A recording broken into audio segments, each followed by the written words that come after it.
Hey guys, it's layout expansion time. Well, a small expansion here. I've talked about this before. Let's start over here with a quick overview. So you can see this facility here. This is my Southern California Edison facility. It's modeled after a real world spot, heading down through Winchester, or correction, not Winchester, Westminster, California there in Orange County. And the facility there has got sort of a switchback inside of it with a couple of different tracks. My current layout right here just has one switchback. So trains kind of come in here, run over my glasses, back up into this area, and then back up or switch back all the way back into the other side right there, with the majority of the facility kind of being off the layout right here. So the real world facility has got multiple tracks inside. I think there's like 3, maybe even 4 after the switchback here.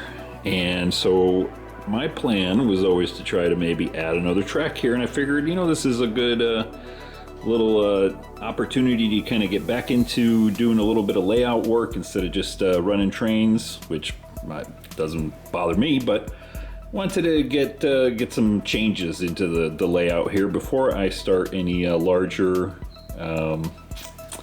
expansion, which is still in the works. But here's the plan. So got a trusty Pico turnout here. Everybody asks what kind of turnouts I use, and this has been painted, that's why it looks all black. But it is a small Pico Electrofrog turnout. That's what I use, and the plan here is going to be to kind of drop it in right about there and have a second track heading out this way for a little bit more switching opportunities within the facility here.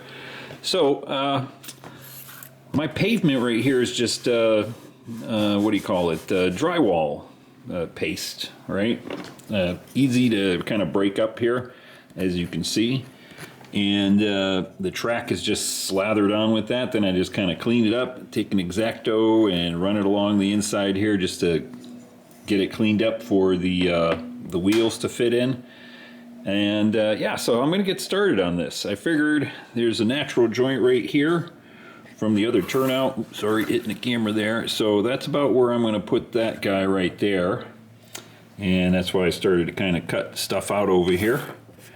I'm going to have to dig out the current section right over here and then go ahead and cut it, and then get this one put in, and then repatch it, and then probably cut out obviously some more heading down this way, however far I can get with some more flex track. So I'm going to get to cutting and digging over here, and then we'll take a look, see how far I get.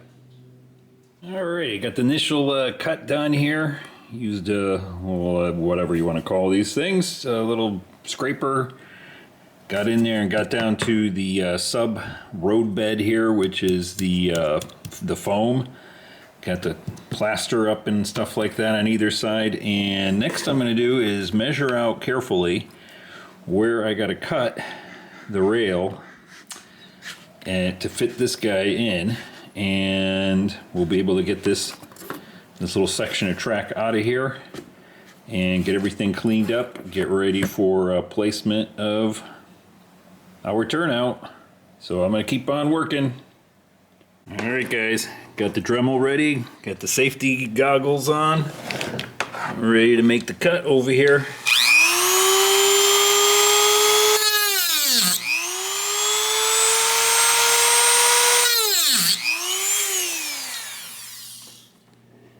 Not too bad.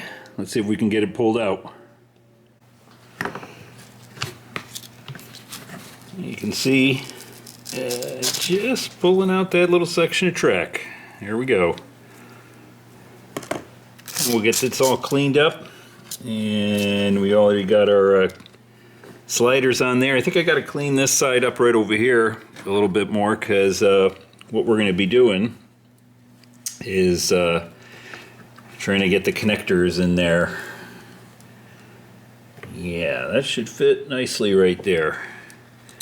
But I gotta get this end kind of cleaned up here, ready for get the track joiners here put together. So let me get that cleaned up. All right, so just kind of pulled off the last two ties on this end right here, and we just got a little file right here. I'm going to go ahead and file down this couple of burrs right over here, and then we should be able to start fitting that guy in. All right, just a little bit more detail work right here. I had to kind of cut off a couple of the ties right over here to make room for the switch throw. Right there, so kind of cut them off of this incoming rail. Otherwise, these guys fit nice, and these guys fit just about nice. I think I just need to trim these two rails just a little tiny bit. I might try just doing file instead of, or I might just touch them with the Dremel just a little bit, just to give them just a little bit, take a little bit more off of these two. And then I think I'll still have to clear out a little bit of the plaster right here. We'll get our rail joiner slid onto these rails, and then we can place this in and then slide the rail joiners back onto our turnout. All right, got the turnout in and gonna get ready to maybe power up the track, clean up the top of the turnout here, and do a little test run through here, see how things are going. I did have to MacGyver the insulated joiner here, insulating joiner I should say, a little plastic one right here. You can see this is the full length one from here to here. This is just half of one right here, because right in the center here is a sort of little wall, little dam, right? So you can't push the entire thing onto the rail back here, drop the turnout in, and then slide it, you know, back in there. So I had to just kind of cut it a little bit and then leave a nice gap right in between right there. We can always fill that in with a little styrene or something if we have to. The regular metal joiner back over on this end slid off nice and right into place there. And by the way, if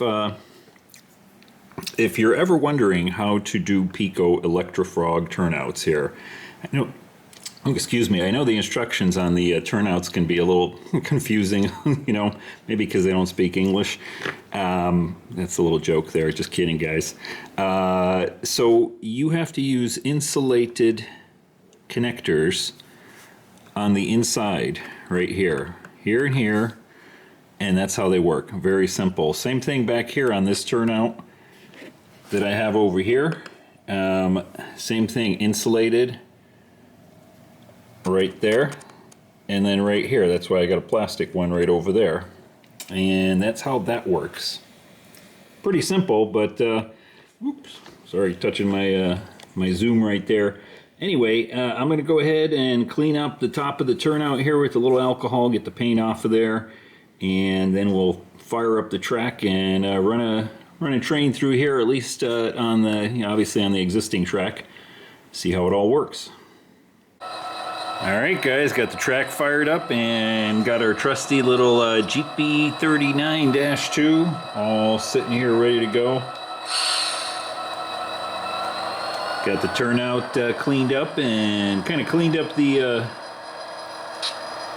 tracks just a little bit, just to make sure we didn't run into any issues. This is the first run. I have not run it before, so if anything goes wrong, we'll figure it out here pretty quick. So far, so good.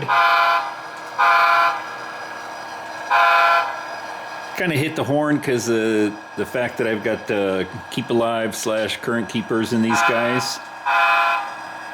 Sometimes they'll keep running even if they're on a dead spot. So I kind of hit the horn just to make sure it's getting a signal through the rails. All right. So far, so good. All right, we'll change that over, make sure it's got a good connection there, and keep going in the right direction here.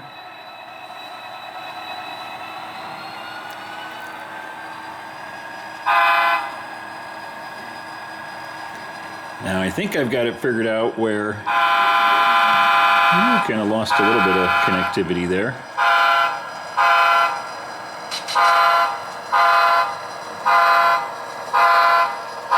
Hey, I think we're good. Maybe just a little bit of dirty rail there going between one of the, the initial turnout here and here.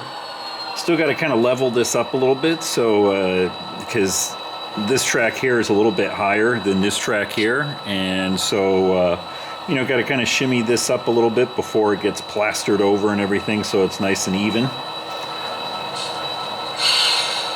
Let's go ahead and run it through there one more time.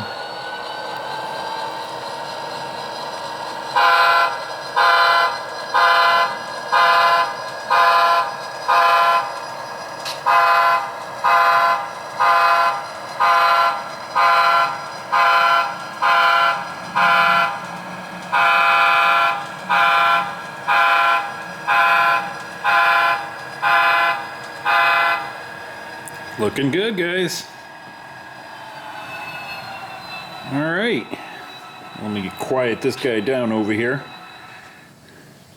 So I think we're all good here, and we'll see how this all works out, because power-wise, this track down here is powered someplace. There's a drop down there, and this track is powered coming into the facility, and then this track is powered over here. So we're powering all the different ends of the turnout. I hate electronics. I think I've said that before, but so far so good. Everything's looking good in here. And next step is to just kind of, like I said, shimmy up the rail here, make sure it's a nice smooth transition between these two.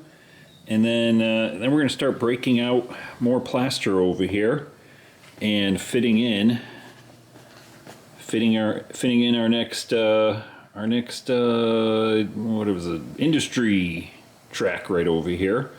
We'll have to do another drop down and connect power it all up and all that stuff, but hey, wasn't as bad as I thought to start out with here. I don't know why I procrastinated so long in doing this, but once we get the actual track laid in and everything nice and level, we can get the plaster out and start plastering and painting our facility again. Get back to doing a little bit more switching in here. All right, just got the flex trap. I can't talk. The flex track just kind of sitting right here, just kind of seeing what it would look like. And I think what I'm going to do is just almost a straight shot. It'll curve out just a little bit right here, and then just parallel the other track from someplace right about here all the way to the end. We'll have to cut it, so the end will be someplace right here. So that'll give us a good another section of track where we can put some cars, do some switching. Looking good. I'm just going to measure it out. We got the ruler out over here. I measured it's about 1.5 inches if it just lays like this. About 1.5 inches from the outside rail to the outside rail, and I think that's a nice. I think it's going to be a nice look. All right, I'm going to mark it all out and then start digging into the pavement. All right, so I got the plaster kind of dug out of here. Got the flex track placed in there. Got a couple of nails put in there just to get it situated into place. I just got to cut the end over here, and then we can start working on doing a drop down and powering this track. But I think it's going to be a two-parter, so this is the end of part one. We've gotten this far, and we'll continue the powering of that little section of track, and then the plastering and the painting in probably part two. So guys, hope you enjoyed that. It's been nice to get back into actually doing some layout work. Kind of missed it there. I didn't realize I missed it as much as I did. So having fun over here, and I will see you in part two. Take care, guys.